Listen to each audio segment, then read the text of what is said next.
I love how as we're going on, I'm saying less and less and just, like, babbling more about I love it and I don't know why.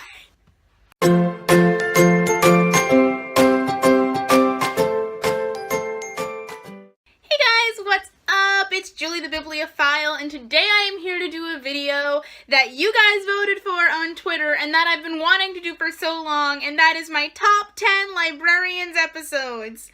Now, I've wanted to do this video for a long time, but up until season 3, we only had 20 episodes, so it didn't really make sense to do, like, top 10, because then it would just be, like, half of the episodes. But now we have 30 episodes to choose from, and I know it's, like, a third of the episodes now, but what are you gonna do? This list was really hard to make because I love so many episodes of The Librarians. And you know what? Picking out my top 10 wasn't even hard because there's 10 episodes that, like, I will watch over and over and over, and they are, like, the only episodes that I will rewatch. As much as I talk about rewatching The Librarians all the time, like, this is it. These are the episodes that I just spend my entire life watching.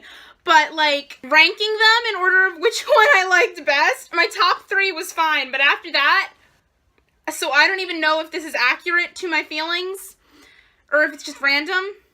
We're just gonna go with it, friends, and, like, we're just gonna hope for the best, and I'm rambling, so let's get started. First of all, I want to talk about an honorable mention, because, like, I wasn't gonna do an honorable mention, but then there were 11 episodes that I wanted to include on here, and, like, I couldn't just let one of them go. And so my honorable mention is Season 1, Episode 10, And the Loom of Fate. I love And the Loom of Fate. It's so much fun watching Eve and Flynn journey through all the alternate universes together, and the fact that, like, Eve knows who Flynn is at that point because she's still Eve, but Flynn is not Flynn. And yet Flynn, in that universe, still falls for Eve because, you know, like, they're just gonna fall in love in every universe because they're Eve and Flynn, right? Right? Cool. So other than how much fun this episode is, it's just great in terms of writing. I loved how the writers imagined each of the different lits and what they would be like if they had been the librarian. And we also got to see what Flynn would be like if he never was the librarian. Which, looking back, as you watch more and more of the show, and as after I've seen the movies, just gets more and more painful. But in all seriousness, this episode is brilliant writing, so much fun, lots of Evelyn, and the end scene just sets off the whole show. Had that been the last episode, had we not gotten any more seasons, I would have been totally fine, because, like, it just wrapped the whole season up in such a nice little bow, but still gave them so much room to go forward, and I just think it's brilliant. Okay, now to start with the actual list. Like I said, this list is like half about feelings and half about how brilliant the episode is. There's really no criteria. I just threw something together and hoped for the best. Coming in at number 10 is Season 3, Episode 3, and the Reunion of Evil! Now, I hate that I have to call this episode number 10, but I'm reminding myself that it's not 10 out of 10, it's 10 out of 30. So, like, this episode is in my top 10, and the only reason why it's number 10, honestly, is because there's so many other brilliant episodes that I just love every single solitary second of, and that Reunion of Evil is good too, but, like, it just had to go at the top. So, like, Reunion of Evil, how much do I have to say? I mean, I'm just gonna say Cassandra. What was great about Reunion of Evil was the writing in terms of how it picked up things from other seasons that we never thought we were gonna see again. Not only did it address Jake and Cassie's trust issues, but it also addressed Cassie's line in Season 2 of "I knew you thought I was sick." Not only do we find out what she meant by that, but we have Jake yell back at her like, "No, I don't, I just think you're brilliant." And it's such a great scene. That whole closet fight scene is so great. The whole "you gotta have a little faith" scene is just great. Everything about it is just great. And Cassandra, and even as non-romantically, the episode is so great for their characters, and I'm, like, so grateful that we have this episode, and I just love it so much, man. Coming in at number 9, I have Season 3, Episode 2, And the Fangs of Death. This was my favorite episode from this season, and I really have no reasoning why. There's another episode from this season further down the list, but it's there for different reasons. But Fangs of Death, I don't know why I loved it so much, okay, but I did. Like, it's not anything special. It's not, like, a big special episode like a lot of my other favorite episodes, like Loom of Fate, like Reunion of Evil. It was kind of just one of the random filler episodes of the season. But Flynn was there. It was the first time we kind of saw Flynn in, like, a filler episode, which kind of gave, like, the new vibe of, like, hey, Flynn's gonna be here more often, which was so cool. This episode is just so much fun. It's a great action, adventure, thriller, which I'm usually not into. I'm usually into more of the emotional, slowed down stuff, but this episode was really fast, and I think the librarians did it really well. They balanced the thrill of the werewolves together really, really well with all the emotions that were going on, not only in our side filler characters that, you know, that were already there at the nuclear power plant that were, like, losing each other, but we also had a lot of great emotional moments between our librarians. And as someone who's really not into action and adventure that much, this was great. I also loved it had its big emotional moments. We had the look between Jake and Cassandra that suggested, like, hey, please don't go, but I have to. And we had so much character development for Flynn. This episode kind of started to show us where Flynn's character was going. Because while he was still leaving, in season 2 we saw him leaving because, hey, I'm in a fight with Eve and, like, I don't know how to be with people, like, we're in a fight, I gotta leave, I guess. But now he's leaving because he thinks no one wants him there, and, like, I think this episode really kind of set up what we were gonna see later on in Trial of a Triangle. He left because, oh, Ezekiel almost died because of me. And so I can't be here, and I have to go look for Charlene, and you guys are not going to do well without me. That's basically it, and we get that beautiful letter that he leaves Eve, because he doesn't just leave without a trace, he leaves her an explanation, and you see in Eve's face how she's hurt, but it's not like season 2 where, like, she's just angry. You see Eve starting to understand what's happening with him, and she smiles even, and, like, that, again, sets up things later in the season. This episode was really good for setting things up later in the season. Oh, and how could I forget? We have the sex scene to start things off, which is just, like, in my top 5 librarian scenes of all time. I don't know why. Coming in at number 8, I have season 2, episode 10, and the final curtain. There's so much to love about this episode. It kind of combines everything that I love about the librarians. It had its goofiness, what with, you know, Flynn's bad acting and Flynn and Moriarty, like, having a cat fight. It had its big character development emotion with the Lits reading their speeches to exercise Prospero, with Flynn kissing Eve, kissing you is exactly how I'd want to spend eternity, and, like, that big speech that was like, look how far Flynn's come since the beginning of the season.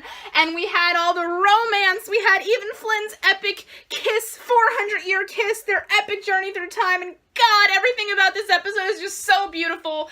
Coming in at number 7, I have season 2, episode 1, and the Drowned Book. Oh man, I remember trying to go to school the next day after this episode was on. Boy, oh boy! I love season 2 of The Librarians, and this just kicked off season 2, and I can't even begin to say how many times I have watched this episode. Having a season 2 was like a special thing. That's when, for me, the fandom kicked off, and it was like, this is going to be more than a one-season show. It's not just a show that I'm going to watch one season and then it's going to go away. This is going to be a lasting thing. And season 2 was going to kind of set the tone for that. And this episode set so much good tone. Like, it gave me so much more than I was expecting. It gave me everything I wanted and more. We had the Cassandra hug, Jake and Cassandra flirting all over the place, which I did not expect them to go that far that fast. We had everything about Eve and Flynn that was just precious, and then, like, setting up this really fun mystery with literary characters from the whole season, and I just love Drowned Book. I can't even explain to you all the reasons why, or we'd be here for a long time. I love Drowned Book. Yeah. Coming in at number 6, I have the very first episode of The Librarians, which is actually 2 episodes, but they flowed into each other, so I counted them as 1. This is End the Crown of King Arthur and End the Sword in the Stone. Oh my god. This episode is just so special to me because it's the first episode of The Librarians. So, like, watching this episode, it's like when my life changed for the better in some ways, getting The Librarians. This episode has everything that The Librarians is, because it set up The Librarians. It's the first episode of The Librarians. It's a big 2-hour thing, and it sets it up, and it has everything that The Librarians is. So when I watch this episode, I have to pause it every 5 seconds to cry or scream about something that's foreshadowed, or something that's character development that hasn't happened yet, but that you know is gonna happen later on. You know, like, what's happening now in the show. You see all of them in their old lives and how miserable they are. You see Eve open her door in her fridge in her apartment and there's only one water bottle. You see Cassandra working as a janitor. You see Jake pretending to be like a cowboy. Like, you just see it all and you know where they're going, and it's so emotional to watch it, which is why I love it so much. I can remember watching that first episode and realizing how much I was going to love this show, and I think as soon as I watched that first episode, I knew this was gonna be a good one, and so, like, this episode is just really special to me. Coming in at number 5, I have Season 2, Episode 2, and The Broken Staff. This also premiered with Drowned Book in a 2-hour thing, but it's not as much one story as the Season 1 premiere, so I counted them as separate. I only realized how much I love Broken Staff recently because I didn't have a copy of it downloaded on my computer, so I never watched it. And then when I got the Season 2 DVD, I watched Broken Staff again, and I was like, wow, this is great. Like I said, my favorite thing in the Librarians is kind of like that goofiness, and Broken Staff has so much of that. We've got even Flynn looking for the Tree of Knowledge, and like flirting with each other all over the place. What I love the most about Broken Staff is how much in the honeymoon stage even Flynn are. Of course, the honeymoon stage ends right at the end of that episode, but we're not going to talk about that. You have Flynn using the curse of the Scottish play, you had all these literary characters showing up, and so many moments in this episode that have just become iconic to the Librarians. And, like, I just love it a lot. It's so goofy, it's so fun, and that's why I love it as much as I do. Coming in at number 4, I have Season 3, Episode 6, and the Trial of a Triangle.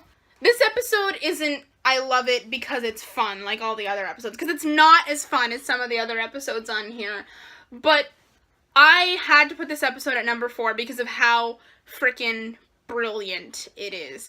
Like, Noah Wiley astounded me with this episode. They said Noah Wiley was writing an episode, I'm like, that'll be fun, and then, like, he came out with this, and it was amazing. Brilliance. Brilliance. This episode was brilliant for Flynn. This episode made me realize so many things about Flynn and how I viewed him and how I connected to him that really helped me going on in my life. The chessboard scene was just utterly brilliant in Flynn's exploration of Flynn's character, and the quotes that Cassandra gives, the little poems, the quotes that are so prolific that Noah Wiley wrote to put in the episode. What the hell? We have Flynn's character development, and Flynn is such an important character to me. Seeing him develop throughout this episode was so emotional, and it was done so brilliantly. And Noah Wiley, as both a writer and an actor, to know his character that well, that he's been playing this character for 15 years, he knows this character that well that he could write that chessboard scene. Loving Trial of a Triangle so much comes down to the chessboard scene. It just comes down to the chessboard scene and the writing and the brilliant and how much it means to me in my heart. Oh, and even Flynn having quote-unquote sex on a plane. Coming in at number 3, I have Season 2, Episode 7, and The Image of Image! I don't watch this episode much, I'll admit it, but it still holds a special place in my heart because I remember when I saw it for the first time, I immediately said, best episode ever. It's so much fun. It's got the Cassandra date at the beginning, the flirting, and Jake asking Cassandra on a date, and at the end you see that Eve misses Flynn, so, like, it sets up the Evelyn feels too, and then in the club, it's just so much fun. We have drunk Cassandra, we have everything that's going on, we have Dorian Gray, who's just a character, and it's just like an essential Librarians episode. It's a very much Librarians episode, and I just love it a lot. I can't really tell you why, because I don't really know, but I love it. Coming in at number 2, I have Season 2, Episode 9, and the Happily Ever Afters. Oh my god, oh my god, oh my god, oh my god, oh my god, oh my god, oh my god, oh my god, oh my god, this episode, I can, like, recite every second of this episode. That's how much I watch it. That's how much I love it. Every single solitary second of this episode, no exaggeration, makes me so incredibly emotional that it's not even funny. This should be my favorite episode, for all intents and purposes, but the one I have next has just always been my favorite episode, and I can't let that go. But Happily Ever Afters. We got an alternate universe that was so well written and at the same time so funny and so great. We see instant character development for Flynn in seeing his friends and his girlfriend, like, in this world where they don't remember him, in trouble. He steps up to the plate, which is, like, a big moment for Flynn. And, like, we have jealous Flynn and Moriarty saving Eve. We have that whole scene in the library when he reminds them of who they are, and we get these speeches about these characters that are just... we have 2 true love's kisses. all the big character development speeches, everything about Happily Ever Afters is my favorite. Just, oh. And finally, my number one favorite Librarians episode of all time is Season 1, Episode 5, and the Apple of Discord. I have never been able to stop calling this episode my favorite episode. It was my first favorite episode. I've never been able to stop calling it such. There's a lot of good Gisandra moments that have set their place as some of the greatest Gisandra moments. You know, I Pay Attention. We have some really great Even Flynn moments. We have I'll Stay If You Stay in this episode. And then this episode is just fun. It's so goofy and so suspenseful at the same time. Like, it's honestly suspenseful while still being so ridiculous. Like, this Apple makes us the worst versions of ourselves. Jake, I'm just gonna, like, get really angry about inaccuracies in your art museum, and then Cassandra wants to blow up the world while wearing leopard print underwear. Even Flynn wanna leave the library and go get a penthouse together and rule the world when they've only been dating for, like, 3 months and haven't even been on a date. They had their first kiss 3 months ago, and they're like, let's get a penthouse together when we have this, like, most extreme version of ourselves. We have Lamia in this episode. We have character development for Ezekiel. We have relationship development between Jenkins and Ezekiel. We have character development for Jenkins. We get our first hint that Jenkins is connected to Duloc. Everything about this episode is so great. Oh god, I will never stop calling this episode my favorite episode, no matter what happens in this episode, because of it was my first favorite episode. It's always gonna be my favorite episode. So that is it, my top 10 episodes of The Librarians. Let me know in the comments below, what are your favorite episodes of The Librarians? So, once again, next week, I want to have a poll on my Twitter at bookworm1018, so you guys can decide what video you want to see next week, because last week you voted to see this video, and it turned out really well. So next week, your options for a video are review and discussion of And the Loom of Fate, Why I Love Flynn Carson, those 2 options are staying up, and then we're also adding my Season 4 wish list and what Hogwarts houses I think the librarians belong in. Go ahead to twitter.com, bookworm1018, vote for what video you want to see next. As always, you can follow me on Twitter, Tumblr, Instagram, and Goodreads. All accounts are in the description. If you like this video, please remember to like and subscribe. I will see you next week, my lits, and stay magical. Bye-bye!